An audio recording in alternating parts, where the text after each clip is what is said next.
Hello, Dakar Rally fans. I like the Dakar Rally. It's a grueling race, really tests man and machine. And I guess cartoons race the Dakar Rally as well because this is a Choro-Q of a Mitsubishi Pajero, and I think it's from the early 1990s. This is an Inno 64 Pajero from 1999, so it's a little bit different, obviously. This one has a wing on it, literally. This is the wing that's built into the body. Okay.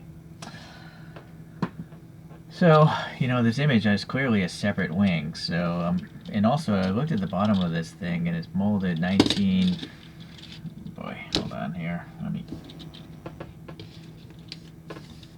Well, this is 1993, if I could get the camera to focus. So, this is a 1990... The left image was a 1991. The right image was a 1992 Pajero. They look identical, though.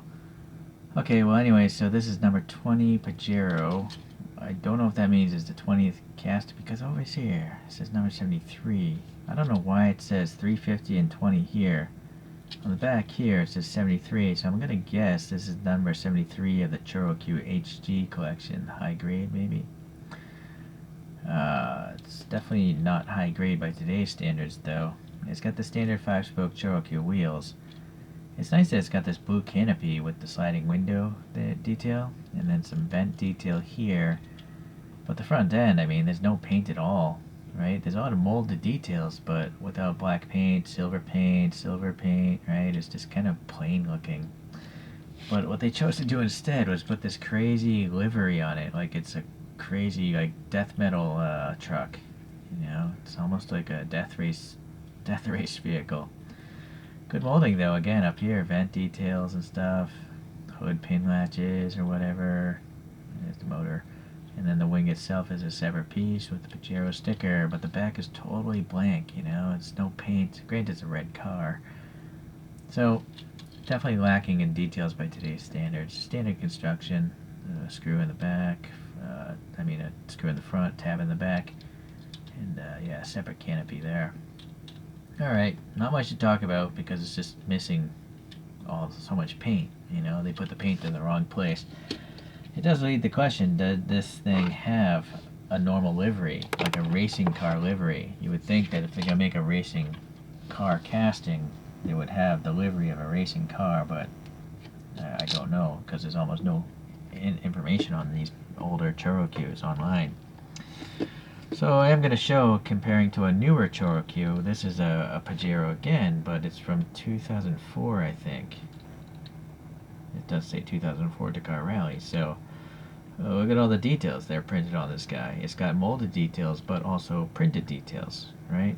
So much, much better. I added some black paint in certain spots, but most of it was already done. And okay, these are 3D printed wheels, so that's a big thing also, but even ignoring the wheels, it's got a lot of details, right? So advancements between 1993 and 2004, which makes sense, that's a pretty big gap. But general proportions are still there because they're sharing the same type of spring pull motor, so that's why they look the way they do. Yeah, okay, so that's it. Pretty quick video today. I'm kind of tempted to show this other brand, but, well, why not? Alright. So here's a Wanda coffee.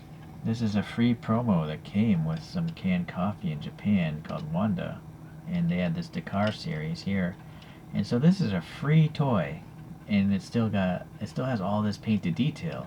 I only added paint to the wheels. That's all I did. Everything on the body itself is what came from Wanda Coffee. So I don't know, unfortunately, when this came out because there's no date on the bottom of it, but pretty amazing. You can get something for free with so much better detail. It's a slightly different type of deformation, though. The Wandas, they're a little bit lower, squatter, and not as compressed compressed this way. Alright, well, that's it then. So, short video, but hopefully I can track down some other Dakar Rally ChoroQs. I don't know what exists out there, but time will tell. Alright, thanks for tuning in. See ya.